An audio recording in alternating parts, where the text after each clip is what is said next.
তরমুজ, ফুলকপি। আজকে আমার বউ কিন্তু আমাকে প্রথম মাম্মা বলে ডেকেছে। আর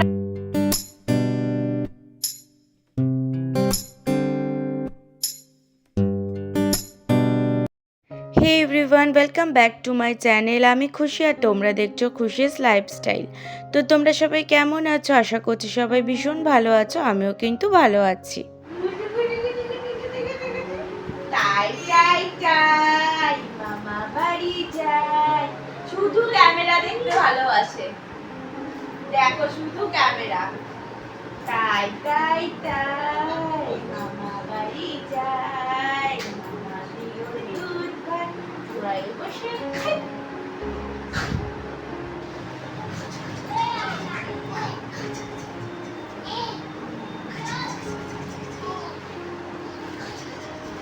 বলা, hey everyone, welcome to my channel. Hello, welcome to my channel. হ্যাঁ হ্যাঁ, subscribe, do like, share and subscribe. হ্যাঁ হ্যাঁ হ্যাঁ হ্যাঁ। আর কিছু বলবে? আচ্ছা, কত কথা বলতে চায়। আর কিছু বলবে? আজকের ব্লগটা না আমি দুপুর থেকে স্টার্ট করছি। সকাল থেকে একটু ব্যস্ত ছিলাম। গোগলের মনে হচ্ছে দাঁত উঠবে, ওই জন্য না মারি শিরশির করছে, মাঝে মাঝেই কান্না করছে। তো আর একটুখানি কাজও করেছিলাম। আজকের ব্লগে কিন্তু তোমাদের সাথে আমি কোনো ঘরের কাজই শেয়ার করব না। আজকে একটু নিজের জন্য সময় বের করেছি। মা হওয়ার পর থেকে না নিজের কেয়ার করাটা একদম হারিয়ে ফেলেছি। মুখটাতেও পুরো ট্যান হয়ে গেছে, তাই জন্য ডাল লাগছিল দেখতে। তাই ভাবলাম আজকে একটু স্কিন কেয়ার করা যাক। তো আমি কিন্তু রয়্যাল হেভেনের এই ডিট্যান প্যাকটা ইউজ করি, এটা আমার খুবই ভালো লাগে। তোমাদের মধ্যে কে কে ইউজ করে থাকলে আমাকে কিন্তু কমেন্ট করে জানিও কেমন লাগে তোমাদের। প্যাকটা অ্যাপ্লাই করে না একটু বসে গেলাম, এর ফাঁকে কিন্তু ভাবলাম যে প্যাকটাও শুকিয়ে যাক আর একটুখানি যেটা আমার অপছন্দের কাজ সেটা আমি করে ফেলি। তো তারপর সবথেকে আজকে আমার অপছন্দের কাজটা করলাম, সেটা হলো জানো তো নখ কাটা। আমার না হাতে পায়ের নখ কাটতে একদমই ভালো লাগে না জানো তো, বিশেষ করে কিন্তু পায়ের নখ কাটা। কারণ কি, পায়ের নখটা এত শক্ত আমার যে একদম কাটতেই ইচ্ছা করে না, কিন্তু কি আর করব, নখ তো কাটতেই হবে। অনেক দিন ধরে ভাবছিলাম যে কাটবো, আজকে একটু হাতে সময় পেয়েছি, তাই ভাবলাম যে আজকেও এই কাজটা কমপ্লিট করে নিই।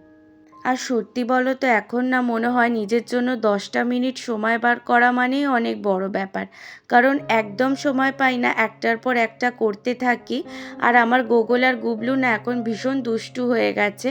ওরা কারোর কাছে মানে একভাবে থাকতে চায় না, মাঝে মাঝে আমার কাছে আসে, আবার মাঝে মাঝে কিন্তু তনুদের বাড়ি চলে যায়। আর অনেক কথা এখন বলতে শিখেছে, তো ওদের সাথে গল্প করতে করতেই কিন্তু সময়টাও কেটে যায়। তো এরই মধ্যে কিন্তু মুখটাও শুকিয়ে গেছে। আমি প্রায় 20 থেকে 25 মিনিট রেখেছিলাম, তারপরে কিন্তু মুখটা ভালো জলে ধুয়ে নিচ্ছি। আর মুখটা কিন্তু আমার অনেকটাই ফ্রেশ লাগছিল আর ক্লিন লাগছিল। দেখবে একটুখানি কিন্তু ট্রিটমেন্ট করলে, একটু কেয়ার করলে অনেকটাই ক্লিন লাগে দেখতে। আর তোমাদের কেমন লাগছে অবশ্যই আমাকে কমেন্ট করে জানিও। আমার নিজের কিন্তু খুবই আমি স্যাটিসফাই হয়েছি। দুটো কালার আছে, একটা হচ্ছে জুডিওয়ে গিয়েছিলাম, জুডিও থেকে কিনে এনেছি যে এই কালারটা, আর এটা হচ্ছে মার্সের রেড কালার। তো দুটো কালার রয়েছে। তো একটা ভাবছি এটা আমি পায়ে পরবো, আর এটা আমি হাতে পরবো। তো এটা আমি ফার্স্ট টাইম পরবো, দেখবো কেমন লাগে পরে। আর এটা পায়ে পরে নেব আজকে। আর এটা না আমার মায়ের কালার, তো খুব ইচ্ছা করছিল রেড কালারের একটা নেল পলিশ পরি, সেই জন্য ভাবলাম যে এটা পায়ে পরে নিই।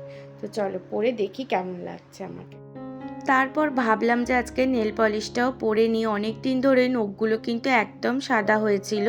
নেল পলিশ পরলে কিন্তু আমার নিজেরও খুব ভালো লাগে দেখতে। ছোট ছোট এই জিনিসগুলোই কিন্তু মুডটা অনেকটাই ফ্রেশ করে দেয়। তোমাদের কেমন লাগছে অবশ্যই কিন্তু আমাকে কমেন্ট করে জানিও। তো গোগল আর গুবলু দুজনেই তনুদের বাড়িতে আছে। তো ওরা এখন তেল মালিশ হচ্ছে। তো চলো একবার দেখে আসি যে কিভাবে তেল মালিশ হচ্ছে ওদের। হ্যাঁ,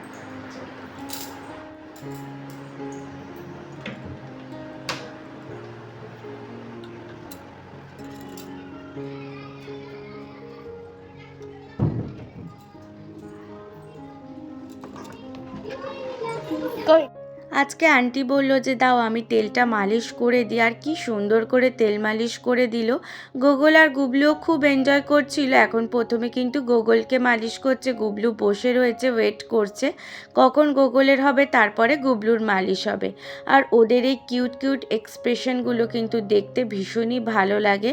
ওরা এত আরাম পাচ্ছিল যে চুপ করে কিন্তু শুয়ে শুয়ে মাসাজ নিচ্ছিল। আর এদিকে টিভিতে কিন্তু ওদের ডুডি ডুডি ডাম ডাম চলছিল।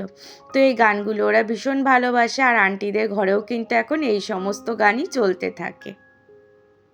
আর আমিও কিন্তু বসে পড়েছিলাম, মালিশ দেখছিলাম যে এত সুন্দর মালিশ আমাদের কিন্তু করতে পারি না, যেহেতু আন্টিরা আর কি নন বেঙ্গলি, ওরা কিন্তু মালিশটা অনেকটাই বেশি সুন্দর করে।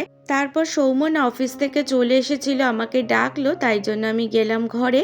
আর ও অফিস থেকে এসে বলে কি না চলো মেলায় নিয়ে যাব। ব্যাস মেলায় যাব শুনে কিন্তু আমি একদম চটজলদি রেডি হয়ে গেলাম, মুম্মু সৌম আর আমি। তারপরে কিন্তু বেরিয়ে পড়লাম মেলাতে। গোগল আর গুবলুকে কিন্তু আর নিইনি, কারণ বৃষ্টির ওয়েদার, কখন যে বৃষ্টি নেমে যাবে তার কিন্তু কোনো ঠিক নেই। আর মুম্মুকে নিয়েও কিন্তু অনেক দিনই ঘুরতে যায়নি, সেই জন্য ভাবলাম যে ওকে নিয়ে বেরিয়ে পড়ি। এসে গেছে, ও সামনে বসবি, আয় মাঝখানে চলে আয়, দাঁড়া দাঁড়া। দিদিরা সুশান্তদারও কিন্তু আজকে সময় হয়নি, সেই জন্য ওরা যেতে পারেনি। বেলগাছিয়ায় রথের মেলা বসেছে, সৌম্যর অফিসের সামনেই রয়েছে, তাই জন্য ও বলল যে চলো একবার ঘুরেই আসি, মেলা থেকে অনেক দিন হয়ে গেল কোথাও বেরানোও হয়নি, একভাবেই কিন্তু ঘরের মধ্যে আছি। দেখবে একভাবে থাকতে থাকতে কিন্তু বোর লাগে, আর শরীরটাও কিন্তু খুবই খারাপ লাগে, সেই জন্য বলল কি চলো মেলায় ঘুরে আসি, এদিক থেকে মেলাও ঘোরা হবে আর এদিকে কিছু কেনাকাটিও করা হবে। তো মেলায় ঢুকতে কিন্তু বেশ ভালো লেগেছিল, যে ভেবেছিলাম অনেক দোকান টোকান হবে, সেই জন্য খুবই এক্সাইটমেন্টে ঢুকেছিলাম। তারপরে ঠাকুরও দর্শন করে নিলাম, জগন্নাথ বলরাম সুভদ্রা ঠাকুর দর্শন করা হয়ে গেল আমাদের। তারপরে যা হলো মেলায় কাণ্ড কি আর তোমাদেরকে বলবো।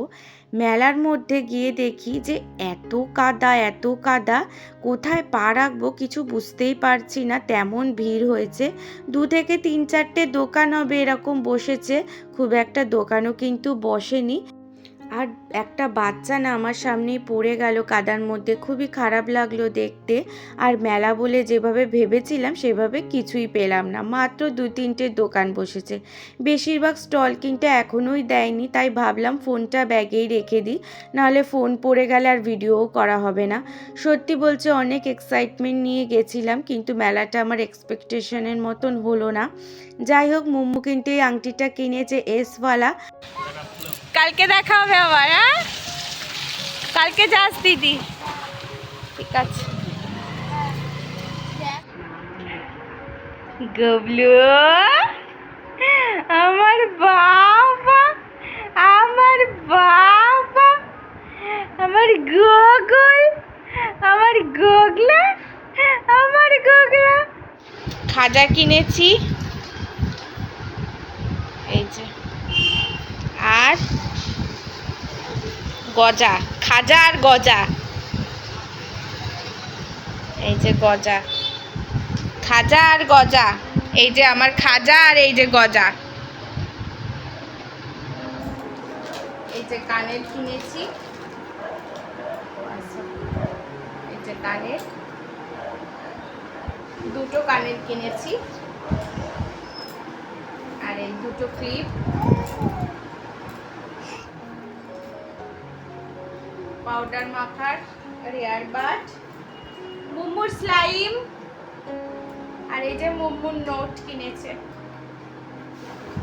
আর এই যে আমার বেবিদের জন্য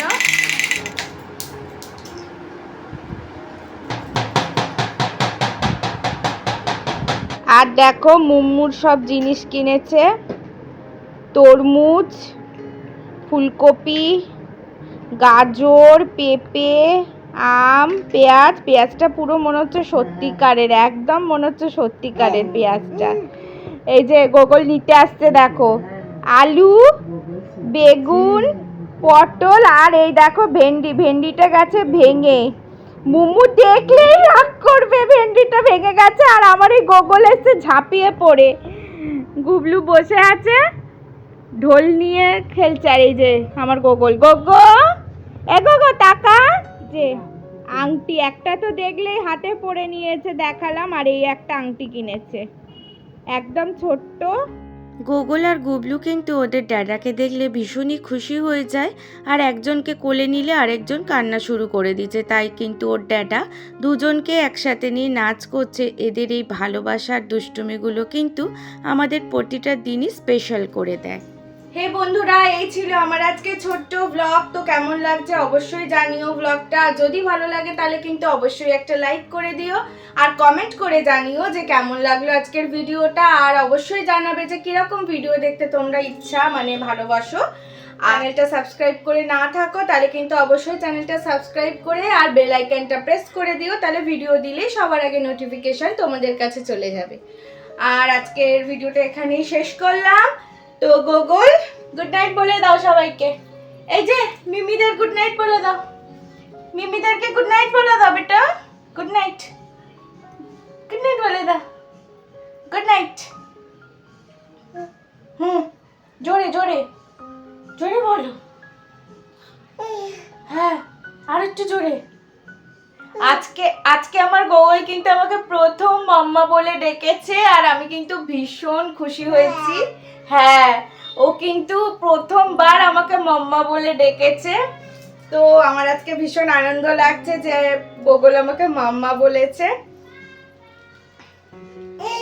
হ্যাঁ বলো সাবস্ক্রাইব করতে, বলো মিমি সাবস্ক্রাইব করবে মাম্মার চ্যানেল, বলো। আরো মজাদার ভিডিও দেখাবো, আরো এদের স্টোরি বলবো, সমস্ত কিছু ভিডিওর মধ্যে শেয়ার করব। তো আজকে এখানেই শেষ করলাম ভিডিও। সবাই ভালো থাকবে, সুস্থ থাকবে, পরিবারের যত্ন নেবে। তো গুড নাইট সবাইকে, লাভ ইউ অল, টাটা।